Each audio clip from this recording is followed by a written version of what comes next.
Hey, Scott Horton here to tell you about this great new book by Michael Swanson, The War State. In The War State, Swanson examines how Presidents Truman, Eisenhower, and Kennedy both expanded and fought to limit the rise of the new national security state after World War II. If this nation is ever to live up to its creed of liberty and prosperity for everyone, we are going to have to abolish the empire.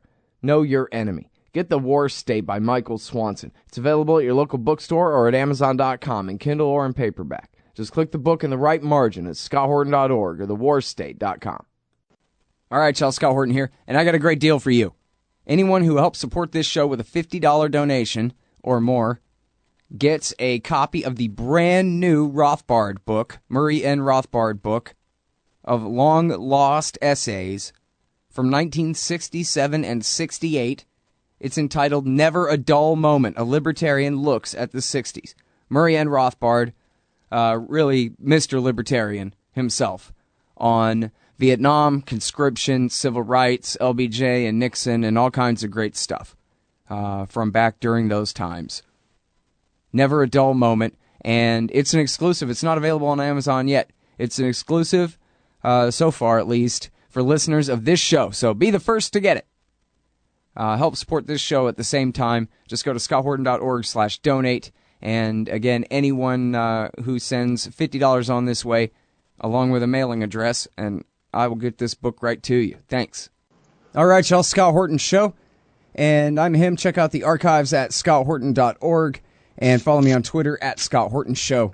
On the line, I got Jonathan Landay, and here he is again, writing with Warren Strobel like the old days. Now both of them at Reuters, and a very important piece here, exclusive. As Saudis bombed Yemen, it shouldn't be past tense, but anyway.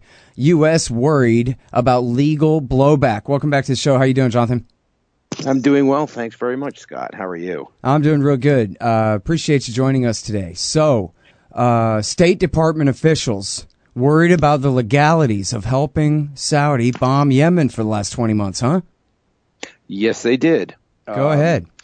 Well, we understand that there were queries from very senior lawyers at the State Department, no names, wondering whether or not the fact that the United States was not only selling munitions, more than $1 billion worth, specifically to replace bombs dropped in Yemen, but also the fact that the United States is providing intelligence and has been refueling Saudi aircraft since the Saudi-led air campaign in Yemen against the Houthi rebels began last March.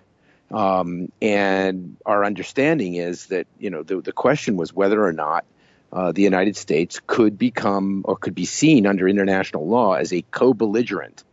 And had that happened, if there was such a finding, that would oblige the United States to basically investigate itself, as well as war crimes in Yemen. And it raised a legal risk that perhaps U.S. military personnel could be subject to international prosecution. That's the theory. Whether or not it would happen, we don't know. But at least this question was raised at very, very senior levels within the State Department. And what we were told was by both current and former officials is that no conclusion was ever reached on this question, even though the United States proceeded with the support it has been giving to the Saudis. No conclusion was ever reached. What exactly does that mean, Jonathan? That somebody said, hey, stop trying to conclude a thing, and they just stopped instead of finishing the job? Well, we don't know. We do know that there were some fairly senior. There were conversations and deliberations at very senior levels. Why no conclusion was ever reached, we were not able to ascertain, but we did ascertain, in fact, that no conclusion to that very important question was ever reached. Okay, now, so when you're saying high-level officials, this is all confined to the State Department, or they must have been talking with the National Security Council and at least the deputies at the other departments, right? No? Well, we do know that there was at least, I believe, one meeting at the National Security Council at which this That's question, the White House, right? Uh-huh. Yes. Uh-huh. This question was considered. We also know that there were fairly senior, there were meetings at very senior levels, all the way up to including the Deputy Secretary of State, Tony Blinken, on this issue in January. But we're also, it's our understanding that in these internal policy discussions, they also included Pentagon officials. And our understanding is that the Pentagon and the State Department's Near East Affairs Bureau lent very heavily towards preserving close ties with the Saudis, because this was all happening at the time of the Iran nuclear deal. Whereas on the other side, our understanding was that the State Department's Office of Legal Advisor, which is the top State Department legal office, and other officials within the State Department were the ones who were expressing concern over possible U.S. complicity in possible Saudi violations of the laws of war. Mm-hmm. Okay, in other words, the Northeast Affairs Bureau, they're worried. Their job is worrying about the politics. Near East Affairs. What did I say? I think you said something about Northeast. Oh, yeah, I'm an idiot. No worries. It's because I wrote NE on my notes as well. I'm sorry. I hear you. I'm worries. a fool. Yes, the Near East Affairs Bureau. They're worried about the politics of the region, and they're doing this Iran deal. And as they told the New York Times, unabashedly, that, we needed to placate the Saudis, and so that's why we wanted to go ahead and let them have the war. On the other hand, the people in the legal office, they were worried, and they were the ones, and I guess, as far as you can tell, they just lost out the debate on whether to continue investigating this question to its conclusion. Is that it? Well, we don't know if they ever lost out. We just know that there was never, ever an official decision as to that question. What is the United States complicit in possible Saudi violations of the international laws on conflict? Mm-hmm. Essentially what we were told was what the New York Times was told, that the Near East Affairs Bureau, lent very heavily towards support, gave the onus of their argument, put the onus of their argument on maintaining good relations with Saudi at a time when the United States needed and wanted the Saudis to sign on to the Iran nuclear deal. Mm-hmm. Now, so here's the thing. As far as you bring up Charles Taylor and the legalities, the international, the international law about war crimes and how it applies to these three major counts: the arms sales in the middle of a war, the intel, and the refueling. So we can talk about all that, but I wonder about whether anybody brought up the fact that everybody knows and everybody has known all along that this war cannot possibly succeed when the avowed mission is to reinstall Hadi on the throne in Sana'a, and that is impossible. And yet they continue to wage the war with that as the stated goal. They might as well say they're going to make, Abe from Japan the next president of Yemen, as possible as it is to put Hadi in there now. Well, they only make half that argument, Scott, that half being there's no military solution to the civil war in Yemen and that there has to be a political settlement. I think when they say that, what they do mean is that Hadi has to be restored to the presidency in Sana'a.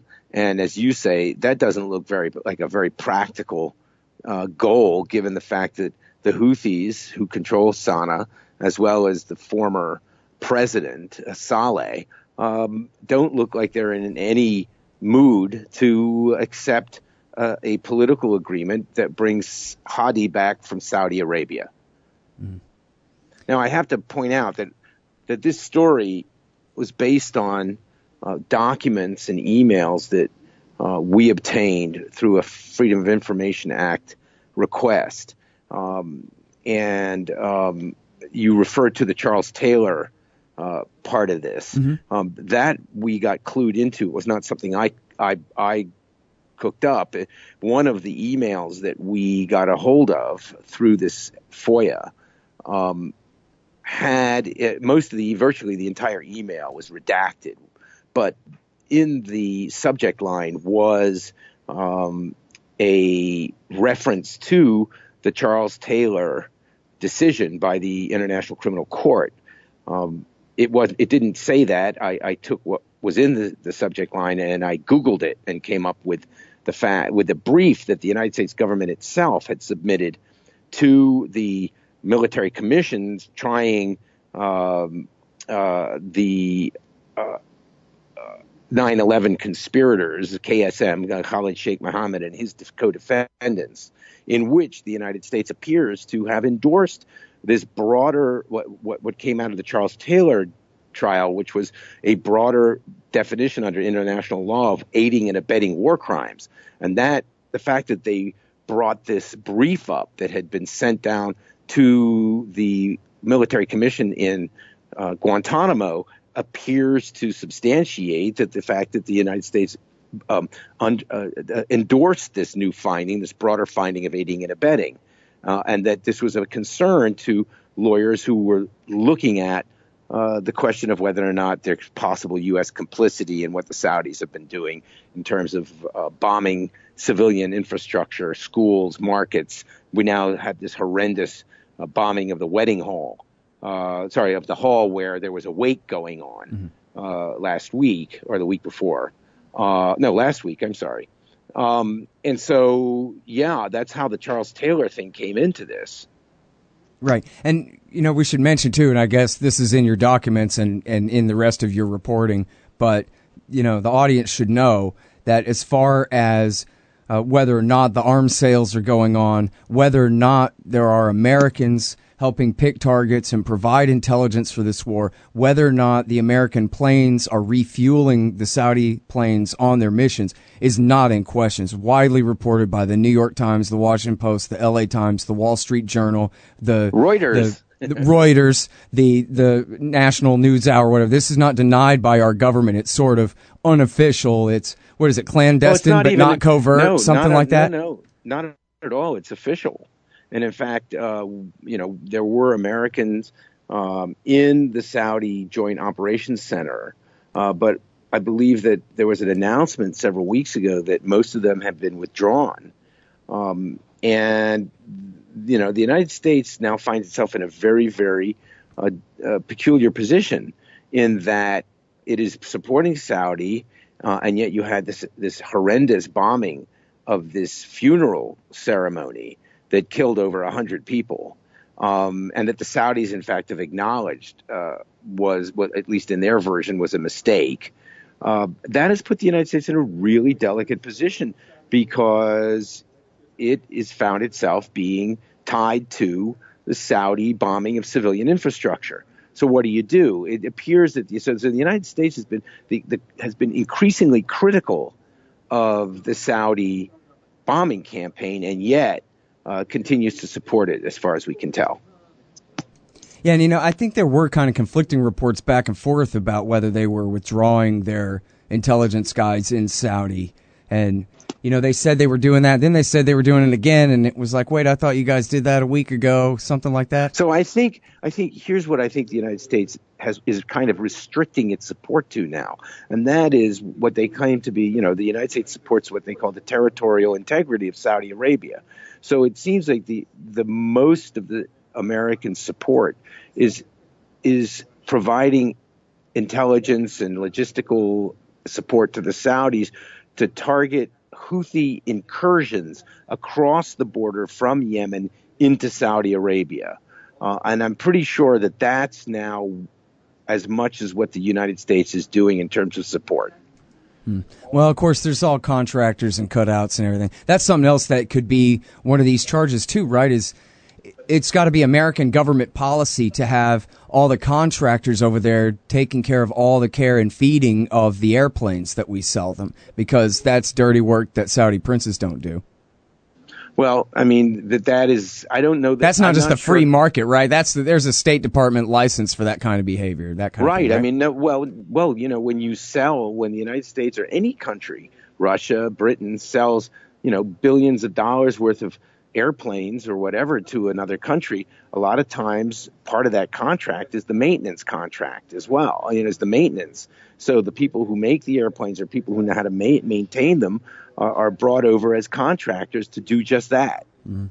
Hey, I wonder if you've ever heard this, or at least if you'll keep your ear out for this. I heard it first from former Ambassador Dan Simpson, and it was unconfirmed by him. It was just something he had heard. He wasn't reporting it, but he had heard it, and Andrew Coburn has heard it as well, that there have even been white boys flying in the back seats of those F-15s. Americans, if not current Air Force, former Air Force pilots, now as contractors, flying in the back seat, holding these Saudis' hands all the way to their funerals that they're bombing. I don't know that at all, and I had not heard that. But, the United States policy, at least, and we discussed this very much in the story, was that they continued with the arms sales and all of the other support. But at the same time, they seemed to think that it was a responsible action was to try and help the Saudis mitigate or reduce civilian casualties, so that that the idea is we sell them, the United States sells them so-called precision-guided munitions, the GPS satellite-guided munitions, because those are far more accurate than so-called dumb bombs, and therefore you'll reduce civilian casualties. The other part of that equation was the fact that the administration sent to Saudi Arabia an expert on civilian casualty mitigation. But I don't believe that person is there anymore. I believe that he was withdrawn. Him and a crate of cluster bombs, right? Amazing.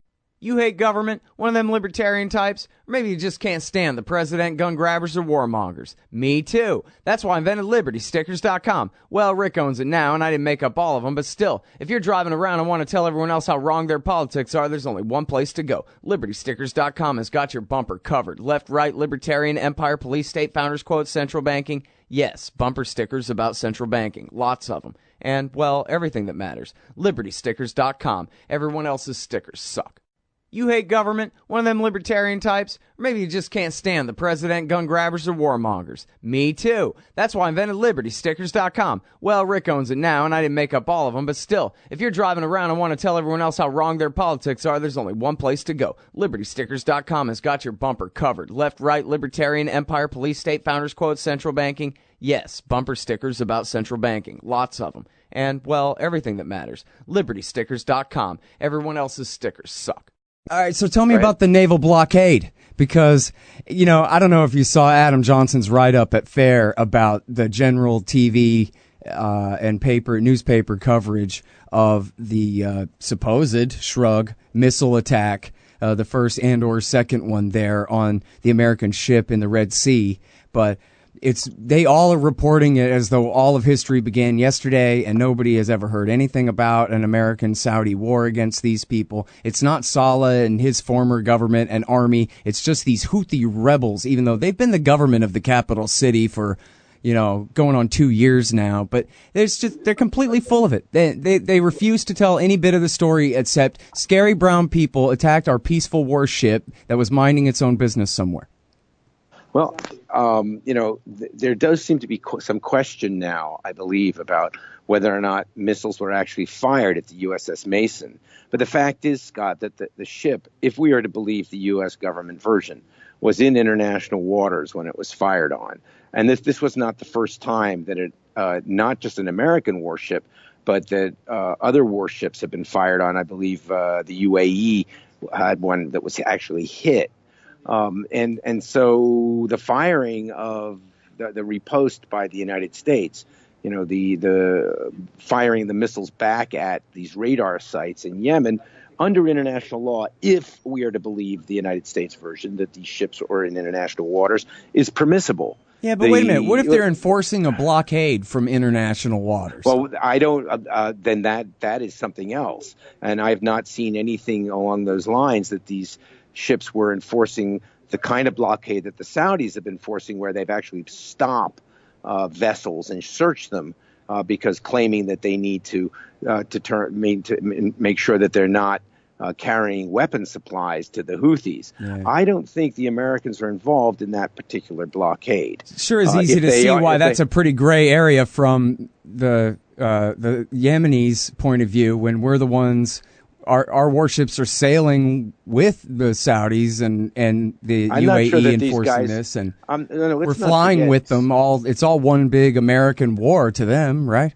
Could be, absolutely. But let's not make any mistake here. The United States has had warships, usually at least one carrier battle group in the Gulf, long before the Yemeni war began. Essentially on a mission to maintain free passage of free transit for especially petroleum tankers bringing crude oil out of the petroleum producing states in the Gulf. Mm-hmm. And they've been there for a long time. They're still there. And we know that they're flying strikes into Syria and Iraq, and I think even as far as Afghanistan. And so what was this warship doing there? I'm not sure that I would subscribe to the idea that it was helping the Saudis enforce the blockade on Yemen. Well, it just sounds so much like the Maddox to me. Like, hey, here we are minding our own business in international waters, and yeah, we dropped off some special forces the other day that are doing some killing in there. And could be. No, there was no second torpedo attack at all. And oops, but it makes for a great, narrative anyway. It does. There's no doubt. Yeah, and I think we can say, too, that if the Russians were patrolling off of our coast just to make sure that oil can make it into the Gulf of Mexico without being obstructed, while at the same time their advisors were helping the Mexicans bomb Texas, we wouldn't look like at their Navy as though it was separate from their military's war against the people of Texas being waged out of Mexico, right? I hear you. That's all one thing, blockade or not. It's all one war and one big military attack against them, even if that particular ship's not firing, right? Except I don't think that the United States patrols to maintain freedom of navigation in the Gulf has anything to do with U.S. petroleum supplies, because we don't get most of our oil out of there. But our allies do, particularly Japan. Well, never mind that. I'm just saying if that's what they were there for, was guaranteeing safe passage. Right. Right. And then, but their Air Force was also bombing our country at the same time. We would go, yeah, safe passage with your warships off our coast while you're bombing us. It's very possible, yes. Right. Yeah. I'm just trying to put the shoe on the other foot a little bit. I hear you. All right, cool. So, and then, so now, I want to get back to the lawyers here for a second. So it sounds to me like somebody, and I don't want you to give away too much or anything. I know you have your craft and all of that here, Jonathan, but it sounds like possibly the reason that somebody came to you complaining about this was because they weren't allowed to finish their job coming to their legal study conclusion about whether they were possibly breaking the law or not. Even raising the question was enough to maybe get them shut down. No, I'm happy to answer that question, Scott. No, no one came to us. This began by us it was the FOIA filing. Yeah, it was the FOIA request and getting those documents, and then going out to find people to talk to about what we found, the limited amount of information that we found in the documents, because they were very heavily redacted. Mm-hmm. Well, so we were able to find people who were willing to talk about this. Yeah. That's good. And they told you, hey, we were really worried. I mean, they know they're not going to get dragged off to The Hague, but they want to be able to visit Europe without having to worry about maybe getting dragged off to The Hague from somewhere in France, right? Right. And that's a real thing, right? Like, it sounds unthinkable, but there are certain Republicans in our society right now who cannot travel to Europe. Isn't that correct? I believe like Donald Rumsfeld? Yeah, but that's not because of an ICC case. Oh, you're right. That's about France and Spain, right? I believe. I'm trying to remember who exactly put that out there, but that's not an ICC, because the United States doesn't belong. Even though the United States was in fact the progenitor of the ICC, don't forget Bush never agreed to join it. Right. So, and Obama hasn't either. Which court, by the way, was it the ICC that they used against Charles Taylor or something else? Yeah, I believe, no, in fact, I think it was a special tribunal. I see. All right, cool. But it was a war crimes tribunal. Right. Yeah. And listen, I mean, we all know the law doesn't apply to... And it was a UN-backed court. I see. It was one that was legitimated by the United Nations. Right. Well, we all know that no American politician of this level is ever going to be held responsible for things they do like that. But at least it's interesting to see when the law that they really have forced on the world over the last couple of generations since the end of World War II, it's our international law, as they call it, the rules-based world order. It's our rules, but they don't ever apply to us, which I think is maybe part of why the rest of the world is sick of going along with them at this point. Well, no, I don't think that's true, Scott. I think that we do abide by international rules when it suits us. So let's not forget, there's been a major denigration of these rules, and I trace that beginning back with the NATO intervention in Kosovo under the Clinton administration, where the UN Security Council, because of the Russian, I don't remember if there was a Chinese veto, but there was a Russian opposition to approving a UN-backed intervention against the Serbs and the atrocities they were perpetrating in Kosovo. Mm-hmm. And so NATO undertook that by itself without UN backing. And you've seen sort of, the Bush administration and the invasion of Iraq, and now what the Russians have been doing in Syria and the Ukraine. This has been this sort of erosion of the rules that you were talking about has been pretty steady. And yes, the United States has been part of that problem. Yeah, and in Syria and Ukraine as well. Indeed. Yeah. All right. Well, listen, man, it's great work as always, and it's good to see you back with your old buddy Warren there too. And I can't wait. When does the movie come out? This guy, they made a movie about what a great reporter this guy is. When's the movie come out? Well, we're in the middle of making it, and I'm really not supposed to talk about it, so I'm just going to leave it at that. All right. Well, they're making a movie, and it's about Landay. All right. Thanks, man. Appreciate it. Yeah, anytime, Scott. All right. See you. All right, y'all. That's a great Jonathan Landay. Reuters.com. And this is a real important one. As Saudis bombed Yemen, U.S. worried about legal blowback. Check out the archives at scotthorton.org and help support scotthorton.org/donate. Follow me on Twitter at Scott Horton Show. And check out the new thing. It's going on at libertarianinstitute.org. Hey, y'all, Scott here. On average, how much do you think these interviews are worth to you? Of course, I've never charged for my archives in a dozen years of doing this, and I'm not about to start. But at patreon.com/Scott Horton Show, you can name your own price to help support and make sure there's still new interviews to give away. So what do you think? 2 bits? $1.50? There are usually about 80 interviews per month, I guess, so take that into account. You can also cap the amount you'd be willing to spend in case things get out of hand around here. That's patreon.com/Scott Horton Show. And thanks, y'all. Hey, y'all, Scott here. First, I want to take a second to thank all the show's listeners, sponsors, and supporters for helping make the show what it is. I literally couldn't do it without you. And now I want to tell you about the newest way to help support the show. Whenever you shop at Amazon.com, stop by scotthorton.org first, and just click the Amazon logo on the right side of the page. That way, the show will get a kickback from Amazon's end of the sale. It won't cost you an extra cent. And it's not just books. Amazon.com sells just about everything in the world, except cars, I think. So whatever you need, they've got it. Just click the Amazon logo on the right side of the page at scotthorton.org or go to scotthorton.org/Amazon.